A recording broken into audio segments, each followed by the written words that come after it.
I wonder why we do not have like 5 days between Friday and Sunday. My weekend was awesome. So thank you so much for choosing Dissect TV as your channel of choice. This is the Morning Dew Show. Once again, we'll take you through the dailies. Later on, Kelvin will be having guests to talk about current affairs. Yes, and today's guests are, well, they are people that you're familiar with, and they are awesome in terms of political analyzation. Yes, and then I'll be joined by two gentlemen, and we'll be discussing about cryptocurrency. Oh, wonderful. Yeah, it's a Monday and it's a new month. It's still new year. We need to know how to make money. Yes, we do. But right now, let us look at what is happening in your dailies. I have the Daily Nation with me. And I have the Standard. In the sorry, not breaking news, but rather the headlines page of the Daily Nation, there is one story: breaking the Ruto juggernaut. Behind the smiles, it is now or never. Raila Odinga and their Azimio movement, and to signal they mean business, they've deployed heavyweight governors and ministers to counter the William Ruto offensive, a story that continues on page 4, and it is definitely one thing that we will be looking into a little later on. On the Standard newspaper, we have the headline as "Why We Left Raila to Join Ruto." That is Mudavadi telling his story, and it continues to say ANC leader and Ford Kenya's Moses Wetangula moved to appease their home base, explaining why they choose Kenya Kwanza over Azimio la Umoja despite their support for Raila in 2007 and 2017, and intense criticism among others. Go to boss Francis Atoli. That story continues on the page 8, and I would love us just to give it a look. It's on the page 8 of the Standard Nation, and it simply explains why it's Mudavadi and Wetangula trying to defend their move to abandon Raila for Ruto, and they go ahead to say that in 2007 they supported Raila, in 2017 they supported Raila, but their efforts were never appreciated. That's like a crying baby. So, and this move is just seen like to try and explain to voters of the Western region who feel that, or some leaders from the Western region feel that these people should not have joined Ruto. And Mudavadi says he wondered why his decision to work with Ruto ruffled feathers within Azimio la Umoja movement, the coalition on whose ticket Raila is set to contest the presidency. They kept calling me names and threatening that I should not be seen taking photographs with certain leaders. That is Mudavadi just trying to wonder why, especially like Kotubos Francis Atoli keeps throwing words at him.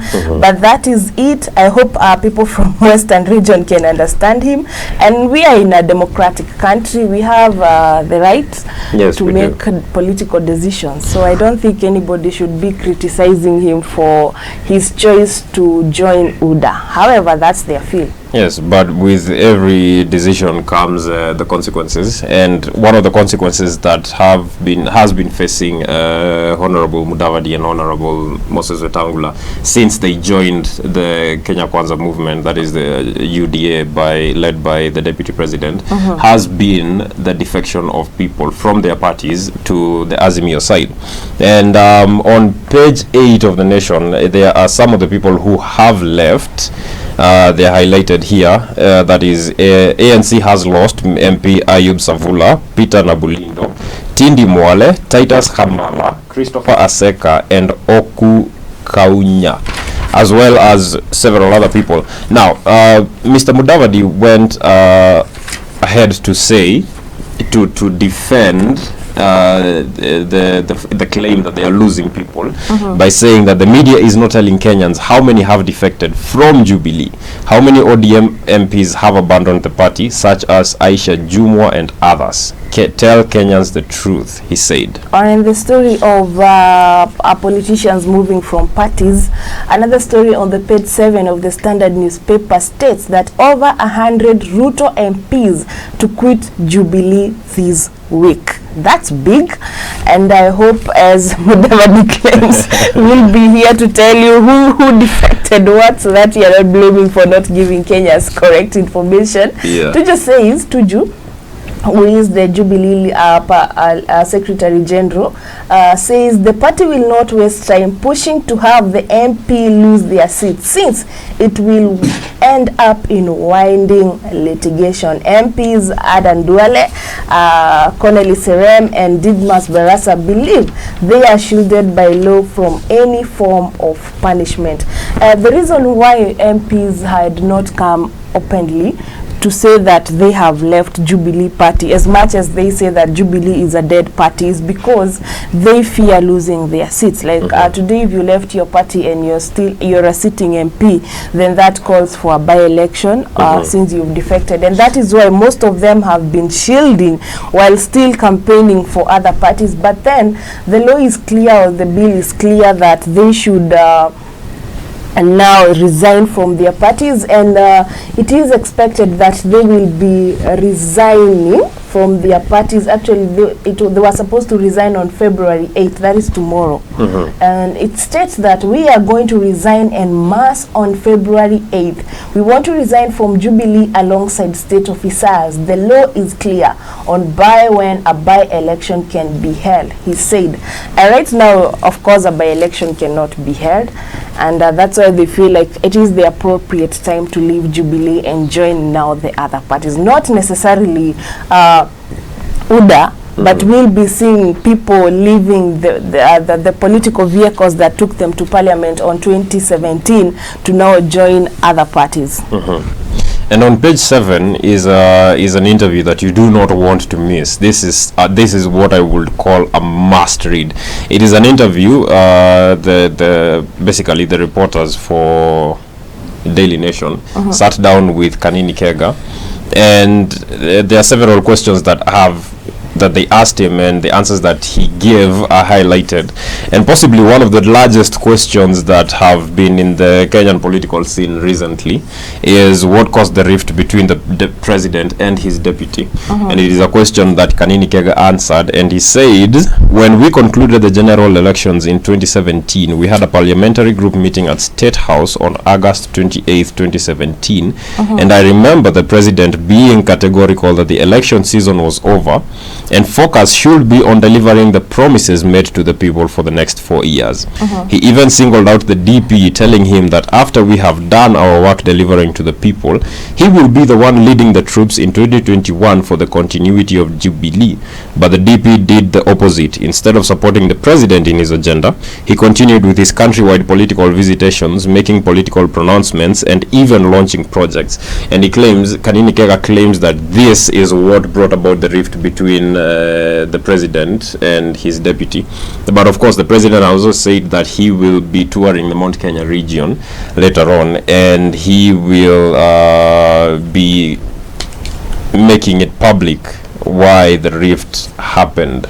Still on politics, there's a story on page 12 of the Standard newspaper, and politicians still licking wounds from previous elections defeat. This story simply tells us of politicians who are still in court up to now, still trying to defend that they won the 2017 elections.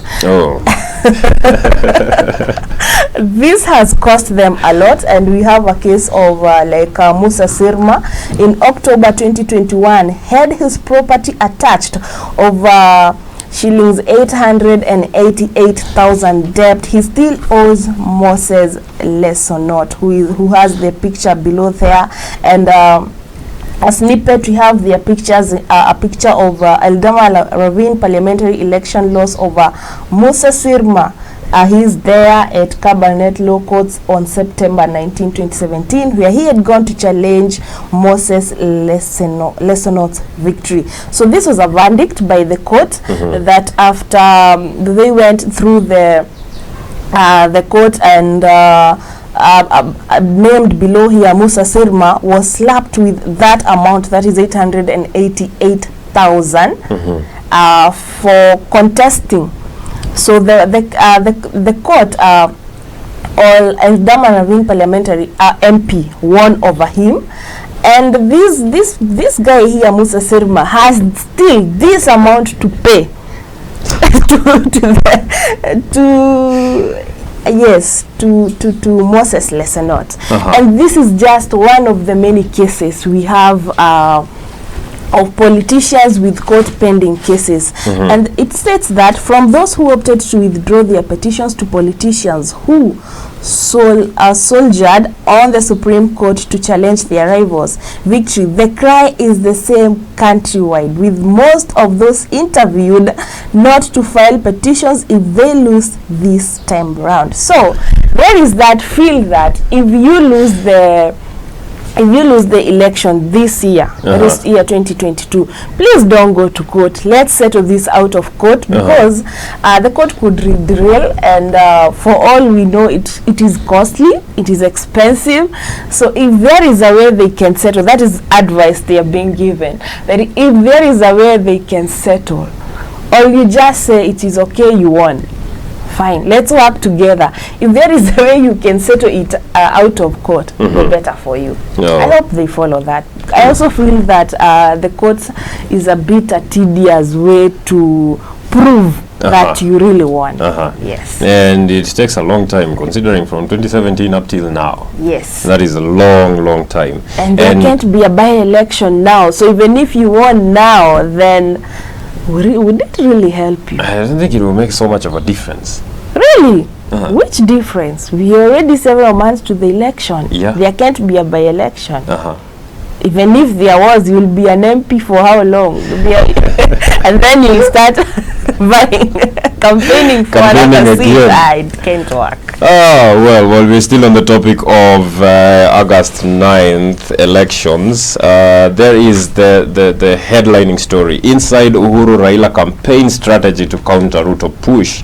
Now, this is a story that outlines how the Azimio team is doing campaigns on the grassroots levels to make sure that everyone has heard the message of they call him Honorable Raila Odinga. And just to quote something that is written here, like Kipia Governor Ndiritu Mureithi, the chairman of Mr. Odinga's campaign board, told the nation yesterday that they will be using at least 10 teams to cover every corner of the country and pass the ODM's leader messages to the grassroots. We have multiple teams basically campaigning every day on a daily basis. We can have an average of 5 teams on the ground, sometimes even 8, relaying our messages of better healthcare, jobs, infrastructure, and education. On a story on page 11 of the Standard newspaper, deviating away from politics is a hope for any patient, as NHIF contributions will be a must for all. So this story tells us that employed Kenyans will support the unemployed to access health services, and government will use associations to ensure remitting to pay. So what is basically happening is that the government is unleashing a program where every person will be able to pay NHIF, and what it states that, or an example of what it states that is like the border people who may not have money like to pay on monthly basis, the government will be using their associations, that is those chamas they have, to make sure that each of them pays. And for another example is for farmers, the association for farmers, where they take like coffee farmers, they have those associations. So the association will be paying for farmers directly to NHIF. Well, I feel it's a good plan. And NHIF CEO Dr. Peter Kamunyo report to the Association of Kenya Insurers shows that there were 17 private insurance companies offering health insurance products, with NHIF controlling 84.4% and others sharing out to 11.6% as per Kenya National Health accounts for 2015-2016. That is just he's explaining that there has been so many health insurance companies for individuals. I don't know whether they'll be going to end. However, they are being regulated to make sure that employees are not being deducted too many deductions. And I feel like this is a move in the right way, as the government hopes to release UHC, that is universal health care, which is supposed to cover everybody regardless of their stature or their place. And the government feels that Kenyans have been crying for a long time, especially on finances for health. And it's time that everybody is enrolled to NHIF or to UHC, so that they can make sure that everybody is covered. And continuing with that story, or rather a different story but still on NHIF, is on page 15 of the Standard newspaper. And this story continues to explain that cost of various procedures have been lowered to ensure that NHIF is able to cater for them. And we have cost like for dialysis, that is dialysis for kidney patients. It was at 9,000, have been pegged down to 6,500. But however, after government reviewing these costs, our private hospitals feel that the rates are too low, with reduction at 50%. So private hospitals feel like the government has slashed it too way down. However, I feel sometimes they are also overcharging. So it's a good move, and for any patient who is seeking any medical attention. Yes, it is. I find it to have been a very, very necessary move by the government, because medical health care stands at the very heart of a healthy nation. Now, on to a story about CBC. MPs poke holes in CBC. MPs and teachers' unions have raised fresh concerns over the implementation of the competency-based curriculum, citing inadequate capacity by teaching staff. The curriculum is set for rollout in secondary schools next year. Speaking in Kericho County at the weekend, the stakeholders faulted the government for putting more emphasis on building classrooms to accommodate the rising number of students and failing to adequately train and employ more teachers. Now, we have seen the kind of projects that the primary school CBC kids are given to do at home. That is the practicals that they are told to make sure that they report with the following day at school. And I wonder what kind of projects the secondary school students will be given. You don't want to imagine. Yesterday I just made a sack, a sack skirt. My daughter. Well, it's interesting as it is tiresome. It is. And I don't know what to say about CBC. It's some experiential kind of education for parents and students. I want us to check on the cartoon on Standard newspaper. What is this thing called? Well, that would be a puppet. Yes, a puppet. Or is it a marionette or something? No, it's a puppet. So we have someone holding that and it's Putin holding Xi Jinping. And I think this basically talks about our Kenya politics. Some people or some politicians are at this point where they are being moved by their political heads or their party leaders to dance and sing to their tunes. And I also think to some extent electorates are at this point. Yes. But then it's quite confusing, because who is the puppet master? Because this puppet is controlling this other puppet using the strings, and this puppet is controlling this other puppet using his hand. So which puppet is controlling which puppet? That is the game in politics right now. Everybody is holding their game to see who will if you check the Azimio la Umoja and Kenya Kwanza, nobody wants to declare their running mate. So they look like this puppet. We are waiting for you to declare your running mate. However, we are still holding for you to declare your running mate, and it will remain like that, I don't know until when. Oh, but the party primaries are coming soon, and that should show, or rather widen, some of the cracks that are there. Sure. And it's something that I'm looking forward to see if the alliances that have been formed will survive the primaries. Sure. Because historically, since multipartyism came into play, those primaries have been where parties break. Yeah, between February and June, we'll see a lot of movement on parties. Yes, there will be a lot of defection, a lot more talk of betrayal, and so much more. Sure. That is quite an interesting time coming. Now, still on a story away from politics, robots and drones, changes in the fourth industrial revolution. That is a story that is happening on page 3 of the Daily Nation. Now, Saudi Arabia has been leaning more towards technology in the recent past to take away its over-dependence on oil. And, it seems to be gradually learning the ways of the economy of the future. In 2016, the government launched the Saudi Vision 2030 to reduce the country's overdependence on oil. In its first ever global tech event, the government is banking on technology diplomacy to entrench its innovations across the Gulf countries, while also setting a keen eye on Africa. It is a founding member of the Digital Cooperation Organization, which launched a startup passport program to allow startup founders to exchange knowledge, with Nigeria being the latest member. I love where technology is headed. I love where it is going, because just to quote something else that is on this article, doctors can video call the ambulance and start treatments before the vehicle reaches the hospital.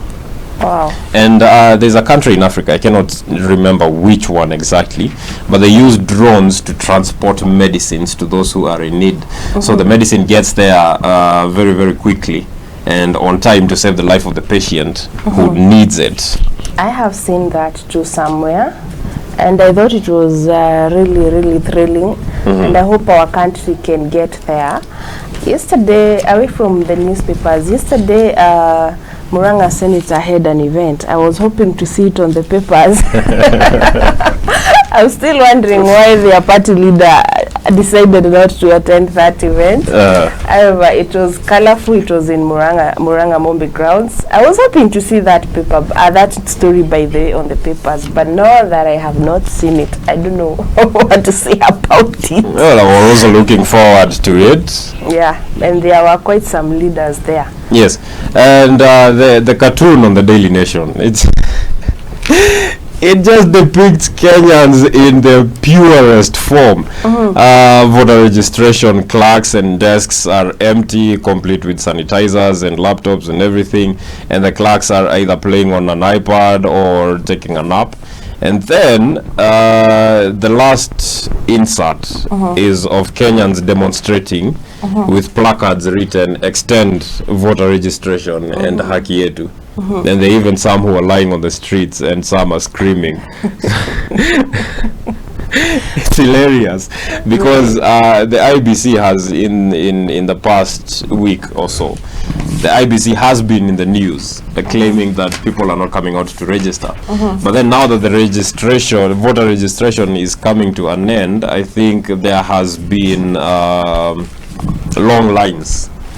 And people will start, even if this cartoon is anything to go by, people will start demonstrating out in the streets because they want to be registered, and that will happen when the registration closes officially. That has been so Kenyan. That is so us. And it is definitely Kenyan. And that story is on page 6 of the Standard newspaper, where it states that counties record low turnout and second mass voter list inclusive. This is the second mass voter registration, and still the turnout is low. And it has gone to state various counties where they have seen as low as 10% of voter registration. IBC was hoping to register 4.5 million. However, I don't think it has even hit 2 million. It could be way below that. And Kenyans are Kenyans. We are hoping that before August, between maybe June, July, we'll have another mass voter registration. We know IBC got a big share, so we are Kenyans and we go by that. We hope to get another opportunity to register ourselves as voters. Yes. But I also feel that the politicians this time have not done much to ensure that they get voters. I don't know why. It's because most of the politicians who are outgoing don't feel like they want to sustain their seats. So they feel like nyinyi wenye munakuja sort yourself with the voters. And I also feel that there was less civic education contrary to other years, because if you read that story on page 6, it says that on the previous election, people came out because Uhuru was telling them to vote against Raila by then. So there was that like a major movement to make sure that each and every person wins, and it was a competition like we are saving one of us. So I feel that's why maybe most people felt entitled to register on 2017, because they had that feel like we want to save one of us from the other. But now this time round, since we have I don't want to call it people, like we have a level kind of ground. So the western people, or the area where Raila comes from, feel that we've tried too much, maybe this time we really don't need to save you. And there's that confusion on whom are we saving, whom are we not saving, and it's there. It's just there. Yes. Well, if you're a parent, you may want to grab the Daily Nation, because there is the exams junior sport, and there is the KCPE mathematics paper for 2022, and well, your child can go through that in preparation for the oncoming exams. Does that story take us to a break? Yes. Yes, it does. But we will be right back shortly. Stay with us.